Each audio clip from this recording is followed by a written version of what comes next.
Операция «Провал». Украинские силовики попытались разведать боем позиции ДНР в Марьинке. Атаку удалось отразить спустя несколько часов перестрелки. Чем закончилось боестолкновение, расскажет Сергей Макаренко.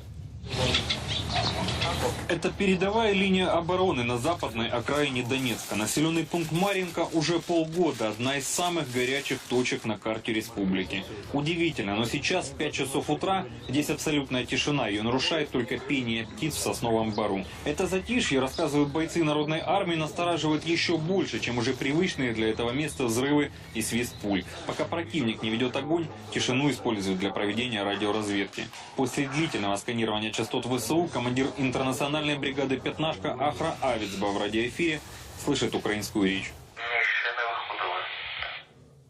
Мамай!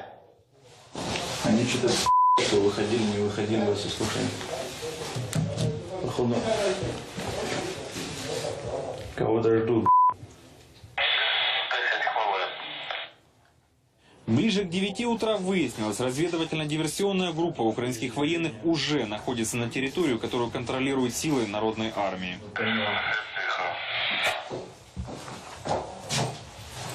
Я как понял, это чисто залетная группа, которая выжидает. Вчера ночью по городу отрабатывали.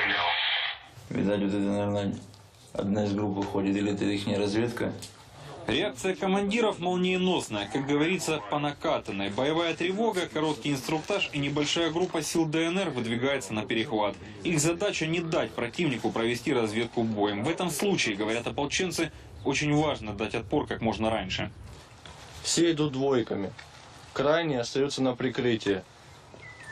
Доходим до точки. Я делю и объясняю уже на месте задачу. После этого занимаете места и ждете группу. Спустя 20 минут после отбытия группы на перехват противника тишину нарушил доклад командиру по рации. Вижу движение. Визуальный контакт есть? Ну, украинская армия нанесла стрел 120-х минометов. Плюс. Отрезать надо сверху? С АГСов, с подстволов. Отрезать сверху значит по необходимости поддержать огнем. Вот только... В отличие от ополченцев, которые накануне отвели всю технику, вооруженную орудиями до 100 мм вглубь, не менее чем на 3 километра, группу киевских силовиков, которые прорвались к Терекону, прикрывает 2 БМП и в минуты. Когда стрелковый бой затихает полностью, слышно шум работы двигателей танков. Возможно, он там и не один.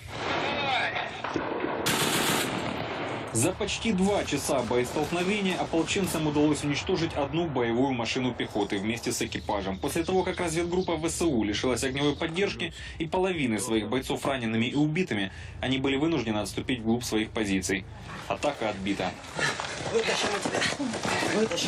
Армии. Силы ополчения в этой перестрелке тоже понесли потери ранеными.